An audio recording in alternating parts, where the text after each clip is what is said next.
Assalamualaikum warahmatullahi wabarakatuh. Salam sejahtera buat sobat sobter dimanapun berada.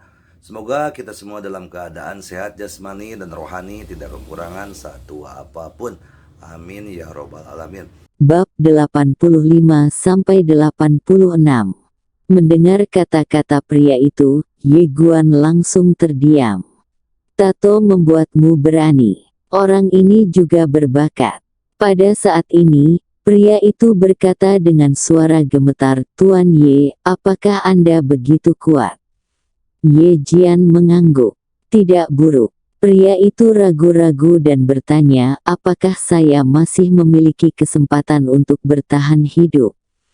Pada pria itu, lalu berkata ingin hidup. Pria itu mengangguk dengan keras. Ye Guan mengangguk, lakukan satu hal padaku, kamu bisa hidup. Pria itu berkata dengan cepat, katakan.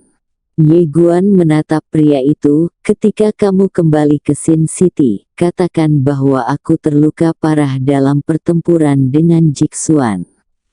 Pria itu tertegun, lalu berkata dengan kaget. Kamu ingin menipu seseorang. Pada titik ini, dia berhenti dengan cepat. Ye Guan menatap pria itu, apakah ada masalah? Pria itu mengangguk dengan cepat, tidak masalah. Ye Guan berkata, ayo pergi. Pria itu ragu-ragu, lalu berkata, apakah kamu tidak takut aku akan melakukannya melarikan diri ketika aku kembali? Ye Guan tersenyum dan berkata, kamu tidak bisa. Pria itu bingung, mengapa? Ye Guan berkata dengan tenang, jika kamu melarikan diri, aku pasti tidak akan membalasmu, kan? Kamu percaya? Ekspresi pria itu membeku. Dia menggelengkan kepalanya dan tersenyum, aku akan melakukannya. Setelah mengatakan itu, dia berbalik dan pergi. Ye Guan tiba-tiba berkata, tunggu, ekspresi. Pria itu tiba-tiba menjadi waspada, dan dia berkata dengan gemetar, Tuan Ye, aku bersumpah. Aku akan benar-benar melakukannya dan aku tidak akan pernah mengkhianatimu. Setelah saya mendapatkan kristal emasnya, saya akan membaginya dengan Anda. Pria itu tertegun, dan kemudian berkata dengan cepat, serius? Ye Guan mengangguk dan berkata dengan serius, saya seorang kultivator pedang, saya tidak berbohong. Pria itu berkata dengan cepat, Tuan Muda Ye, jangan khawatir. Setelah saya kembali, saya akan bekerja keras untuk menyebarkan berita bahwa Anda terluka parah. Ye Guan mengangguk sedikit, pergi. Pria itu berkata kepada Ye Guan sambil mengepalkan tinjunya dan berkata, Tuan Muda Ye, saya buta terhadap pegunungan sebelumnya. Dan saya sangat menyinggung perasaan Anda. Mohon maafkan saya. Saya akan memberi hormat kepada Anda. Saat dia mengatakan itu, dia menatap Ye Guan dalam-dalam. Kamu melirik pria itu dan bertanya, siapa namamu? Pria itu berkata dengan cepat, namaku Rao Xiu. Di Xinyuan, mereka semua memanggilku Dewa Pedang Bertato. Ye Guan sedikit mengernyit, Dewa Pedang, pria itu tersenyum sinis. Aku menyatakan diriku sendiri. Ye Guan terdiam, kamu sangat galak, bahkan Dewa Pedang pun berani menyatakan dirinya sendiri. Rao Xiu mengepalkan tinjunya dan berkata, Tuan Ye, saya pergi. Setelah mengatakan itu, dia berbalik dan lari, menghilang ke dalam malam dalam sekejap mata. Saat ini, Jixuan muncul di depan Ye Guan. Dia tersenyum dan berkata, metode yang bagus. Pertama mengintimidasi dan kemudian membujuk, orang itu akan dimakan sampai mati. Baginya, dia pasti tidak akan melakukan apapun untukku. Dengan keuntungan, dia akan melakukan lebih aktif daripada orang lain. Jisuan tersenyum dan berkata, apakah kamu ingin dia melakukan ini untuk menarik lebih banyak orang untuk membunuhmu? Kamu Guan menggelengkan kepalanya. Mereka, itu bukan targetku. Targetku adalah dalang di belakangnya. Jisuan menyipitkan matanya. Kamu ingin memancing dia keluar untuk membunuhmu? Sedangkan yang lain, aku tidak punya permusuhan dengan mereka. Jika mereka benar-benar datang untuk membunuhku, aku tidak punya pilihan selain menghasilkan banyak uang dengan air mata berlinang. Jisuan tertegun sejenak, lalu tertawa, dadanya bergetar karena tawa. Hai, air mata menghasilkan banyak uang. Tuan Ye, kamu orang yang sangat menarik. Ye Guan menggelengkan kepalanya dan tersenyum, tetapi tidak berkata apa-apa. Setelah Jisuan tertawa sejenak, dia melihat ke arah Ye Guan dan berkata sambil tersenyum, Tuan Ye, sungguh kerugian besar karena akademi tidak menerima Anda. Ye Guandao, ini juga merupakan kerugian besar bagi akademi kehilanganmu, nak. Saat dia mengatakan itu, keduanya saling memandang dan tersenyum. Jisuan tersenyum dan berkata, jangan bicara tentang bisnis, ayo langsung ke bisnis. Menurutmu siapa yang diinginkanmu kali ini? Ye Guan berkata dengan tenang, hanya Anjia atau klan Tianlong kuno. Yang menatap Ye Guan, mereka semua adalah kekuatan tertinggi di dunia. Ye Guan mengangguk, Jisuan tersenyum dan berkata, kamu dapat bertahan hidup setelah menyinggung dua kekuatan ini. Kamu tidak sederhana, Ye. Guan tersenyum sedikit, saya memiliki Ta Master yang sangat kuat. Suan berkedip, Tuan Ta. Ye Guan mengangguk, meskipun tidak menonjolkan diri. Saya tahu bahwa dia sengaja menyembunyikannya. Pasti orang yang sangat penting saat itu. Haha. Xiaota tiba-tiba tertawa, anak kecil, jangan menyanjungku, aku tidak akan menerima tipuanmu, haha. Ye Guan berkata dengan serius, Tuan Ta, kamu tidak menyanjungku. Kamu bahkan tidak takut pada naga sejati kuno klan. Dapat dibayangkan bahwa Anda pasti adalah bos yang sangat berkuasa. Xiaota tersenyum dan berkata, tidak apa-apa, tidak apa-apa. Setelah mengatakan itu, dia berhenti dan berkata, kamu masih harus bekerja keras. Lagi pula, musuhmu terlalu kuat. Tahukah kamu? Ye Guan mengangguk, aku mengerti. Xiaota ragu-ragu, lalu berkata, setelah beberapa saat aku akan membantumu meningkatkan kekuatan pedangmu dan memberimu mental metode. Anda hampir tidak bisa melatih metode mental saya di tempat ini. Ye Guan mengangguk dengan cepat, oke. Saya akan mendengarkan Anda, Tuan Ta. Di dalam menara, Xiaota tiba-tiba merasa sedikit emosional. Sejak awal sampai sekarang, saya telah tinggal di keluarga yang selama 3 generasi.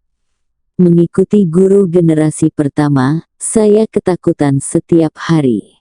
Ketika saya sedang membunuh seseorang atau dalam perjalanan untuk membunuh seseorang, Tuan Tua akan selalu meledakkan dirinya sendiri jiwa.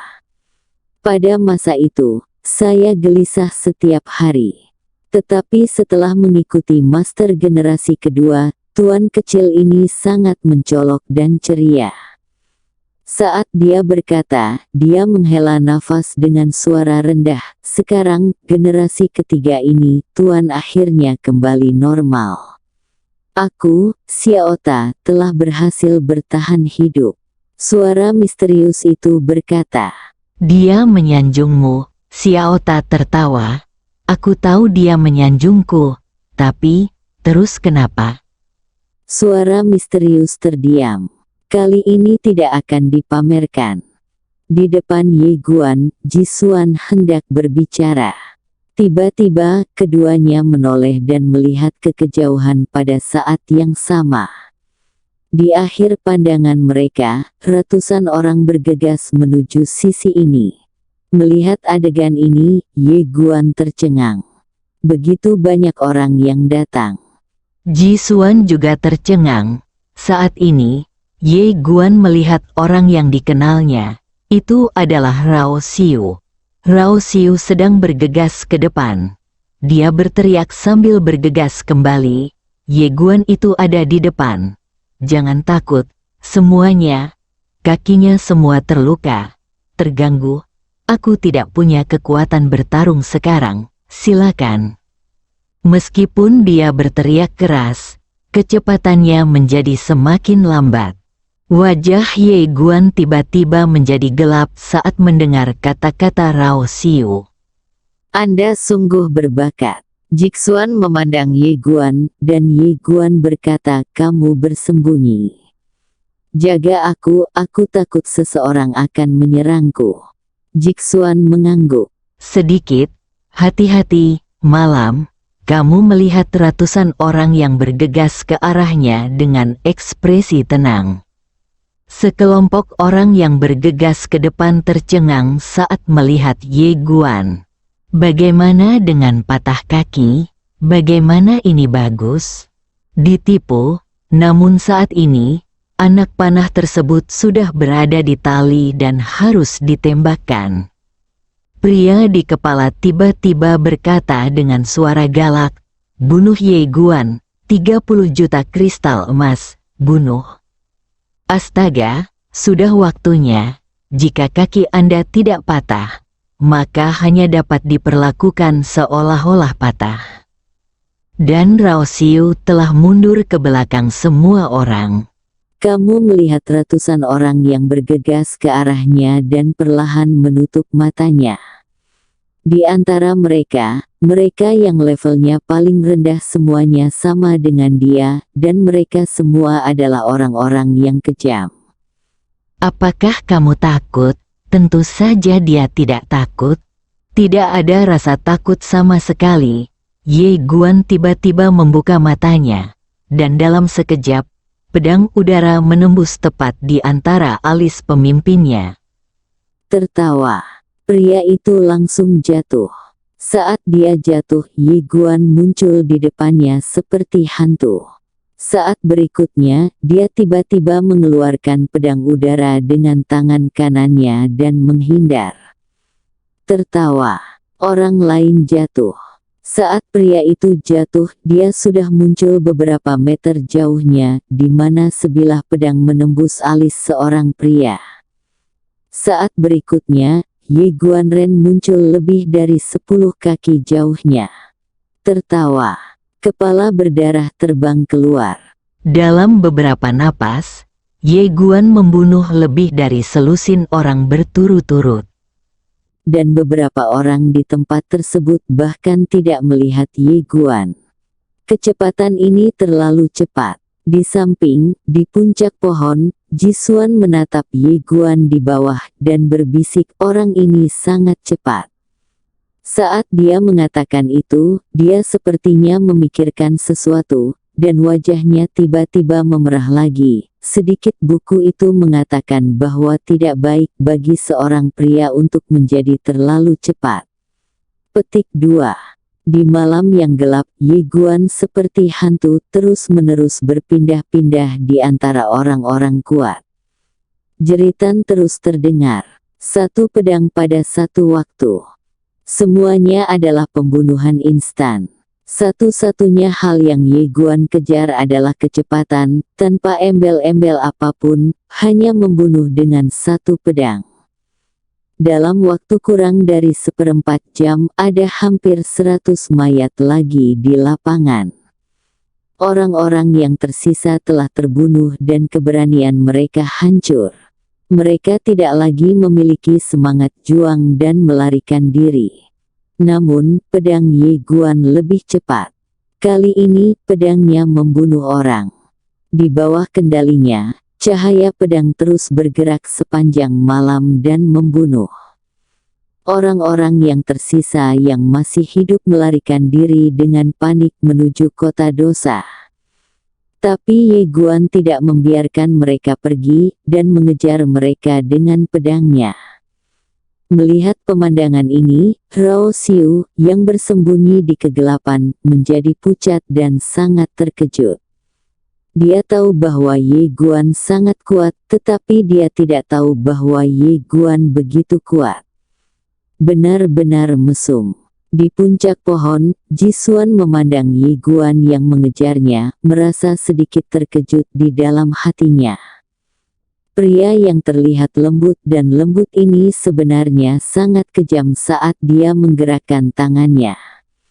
Pada saat ini, Jisuan tiba-tiba menoleh untuk melihat, matanya sedikit menyipit, dan saat berikutnya pisau terbang telah menghantam jarak puluhan kaki. Tertawa. Saat suara robekan bergema, kepala berdarah perlahan jatuh di sana. Segera setelah itu, sesosok mayat jatuh dari pohon sambil memegang busur di tangan mayat tersebut. Di sisi lain, sosok Jisuan gemetar dan menghilang di kejauhan. Di depan kota dosa. Lebih dari selusin orang berlari dengan liar menuju Sin City, dan di belakang mereka ada mayat di tanah. Lebih dari selusin orang memiliki wajah pucat dan ketakutan di mata mereka. Pada saat ini, cahaya pedang tiba-tiba melintas di lapangan. Tertawa, dua kepala pria kuat itu terbang keluar. 8 orang yang tersisa segera berlari menuju gerbang kota seperti orang gila. Pada saat ini, cahaya pedang lain melintas di lapangan. Tertawa, orang lain jatuh, tapi saat ini, 7 dari mereka sudah bergegas ke kota. Sebuah pedang tiba-tiba melesat ke arah kota, tetapi saat dia hendak memasuki gerbang kota, cahaya dingin tiba-tiba menghantam pedang itu. Ledakan, pedang itu terpaksa berhenti tepat di depan gerbang kota. Di kejauhan, Ye Guan merentangkan telapak tangannya, dan pedang Qi terbang kembali ke tangannya. Dia melihat ke arah tembok kota. Ada seorang lelaki tua berdiri di tembok kota. Orang tua itu menatap ke arah Ye Guan. Jika kamu berdosa di kota, kamu tidak diperbolehkan menggunakan kekerasan. Ye Guan melirik ke arah orang tua itu mengangguk, oke. Setelah mengatakan itu, dia pergi untuk mengambil cincin dari mayat. Di tembok kota, lelaki tua itu sedikit terkejut saat mendengar kata-kata Ye Guan. Apakah orang ini begitu pintar? Dia awalnya mengira pemuda itu akan menjadi impulsif dan langsung bergegas ke Sin City. Namun, orang ini langsung berhenti. Segera, Ye Guan mengumpulkan cincin mayat di lapangan dan pergi. Orang tua itu tiba-tiba berkata, "Tunggu." Ye Guan menoleh untuk melihat orang tua itu, dan orang tua itu berkata dengan sungguh-sungguh, "Apakah kamu itu Ye Guan?" Ye Guan mengangguk. "Ya, seseorang menghabiskan 30 juta. Kamu dicari untuk mendapatkan kristal emas." Ye Guan Mengangguk sedikit, aku tahu. Tanda seru. 100 juta untuk siapa saja yang membunuh Ye Guan. Petik 2. 100 juta. Mendengar kata-kata ini, mata beberapa orang kuat yang muncul di tembok kota tiba-tiba menjadi panas. Orang tua itu memandang Ye Guan, alisnya berkerut dan dia tidak tahu apa yang dia pikirkan. 100 juta, Ye Guan terkekeh, aku sangat berharga. Saat dia mengatakan itu, dia melirik orang-orang kuat di tembok kota. Apakah ada orang yang datang untuk mengambil kepalaku? Jika tidak, aku harus pergi. Aku akan melakukannya. Tembok kota di atas. Seorang pria muda tiba-tiba bergegas turun. Tetapi pada saat ini, Cahaya pedang tiba-tiba melintas di lapangan. Ilmu pedang. Tertawa. Di bawah tatapan semua orang, kepala anak laki-laki itu terbang menjauh, tetapi tubuhnya masih bergerak ke depan. Kepala terbang ke depan, jiwa mengejar ke belakang. Saat tubuh anak laki-laki itu menyentuh tanah, dia sudah tanpa kepala. Ye Guan berjongkok, melepas cincin anak laki-laki itu, dan berkata, "Terima kasih." Anak laki-laki itu, ketika semua orang di tembok kota melihat pemandangan ini, wajah mereka berubah. Pembunuhan instan. Pemuda itu berada di alam kehancuran. Tapi itu adalah pembunuhan instan. Untuk sesaat beberapa orang di lapangan menyerah pada gagasan membunuh Ye Guan. Hadiahnya memang menggiurkan, tapi hidup lebih penting. Ye Guan menatap orang-orang di tembok kota, lalu berkata, "Apakah masih ada lagi?" Petik 2. Ye Guan berbalik dan pergi. Saat dia berbalik, dia tiba-tiba terbatuk dengan keras. Kemudian, semua orang melihat bekas darah tumpah dari sudut mulut Ye Guan. Terluka. Di tembok kota, semua orang tampak bingung. Sialan. Pada saat ini, seorang pria besar melompat dari tembok kota. Dia memegang pisau besar dan menatap ke arah Ye Guan. "Mari kita semua bergabung untuk membunuh orang ini dan berbagi hadiahnya." Sesuatu bergerak, tapi tidak ada yang bergerak. Melihat semua orang Tidak bergerak, pria besar itu tertegun dan berkata dengan marah, "Pengecut akan mati kelaparan, dan yang berani akan mati kelaparan, dia terluka parah. Apa yang kamu takutkan? Persetan dia." Masih tidak bergerak. Pada saat ini, seorang pria yang memegang kipas lipat tiba-tiba tertawa dan berkata, "Han Geng besar, pergi dan lawan dia 2 kali dulu untuk melihat apakah dia masih bisa bertarung. Jika dia bisa bertarung, kami akan turun untuk membantumu." Mendengar ini, orang-orang lainnya dia mengangguk dengan cepat. Wajah Geng Han tiba-tiba menjadi sangat jelek. Dia menatap pria dengan kipas lipat dan bertanya, "Zhang Huahua, menurutmu aku bodoh?" Pria bernama Zhang Huahua itu tertawa dan berkata, "Menurutku kamu hanya orang bodoh." Geng Dahan tiba-tiba menjadi sangat marah dan hampir meledak. Zhang Huahua tersenyum dan berkata, "Idiot geng, jangan marah. Saya menyelamatkanmu.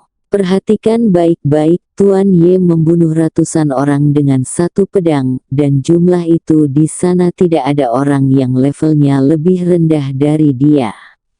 Apa artinya ini? Artinya dia tidak hanya hebat, tapi orang-orang di belakangnya juga pasti hebat. Dia melirik Ye Guan dari kejauhan dan berkata, "Siapa yang bisa mengajar jenius sekali? Sial, bolehkah kita menyinggung perasaannya?" Geng Dahan terdiam, memikirkannya dalam-dalam.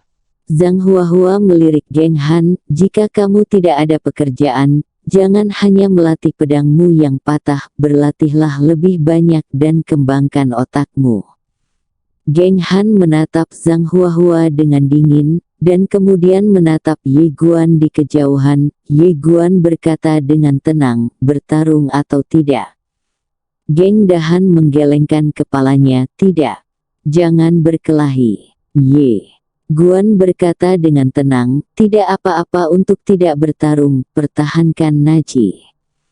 Tapi saat dia melihat saat Ye Guan mengambil pedang di tangannya, amarahnya langsung padam lagi. Astaga, apakah orang ini berpura-pura terluka untuk merayuku? Memikirkan hal ini, dia melirik ke lokasi gerbang kota. Saat ini, Ye Guan tiba-tiba berkata, "Kamu bisa mencobanya dan lihat mana yang lebih cepat, kamu atau pedangku." Petik 2. Zhang Huahua tiba-tiba berkata, Serahkan Najie, ayo buang uang dan hilangkan bencana.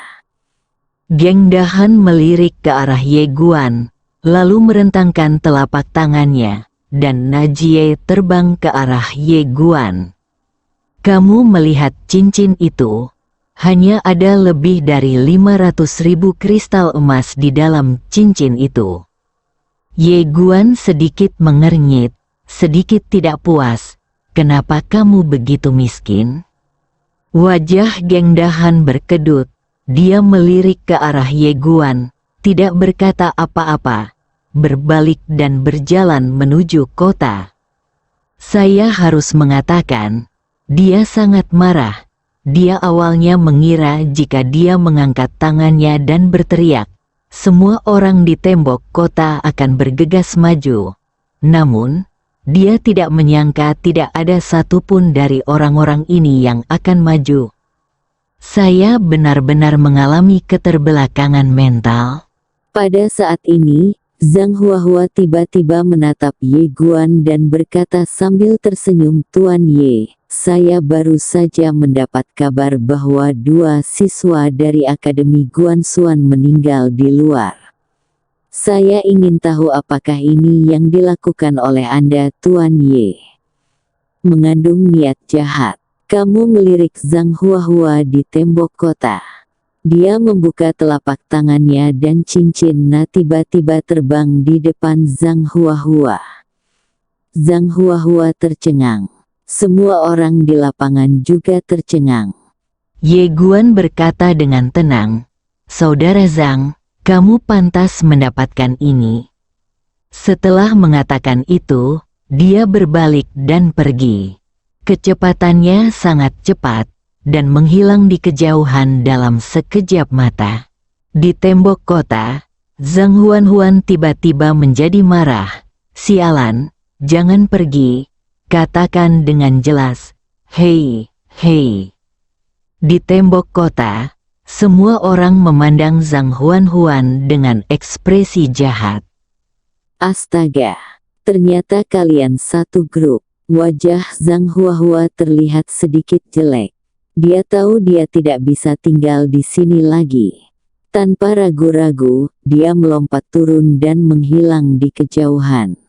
Begitu Ye Guan memasuki hutan lebat, Rao Xiu muncul di hadapannya.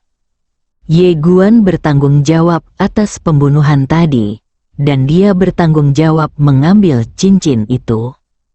Meskipun dia juga ingin menggelapkannya untuk dirinya sendiri, dia tidak berani. Orang boleh saja ambisius, tapi jangan terlalu serakah, apalagi serakah terhadap hal-hal yang bukan miliknya. Ye Guan mengambil cincin itu. Dia menghitungnya dan menemukan totalnya ada hampir 30 juta kristal emas. Ye Guan mengeluarkan cincin Na dan menyerahkannya kepada Rao Xiu.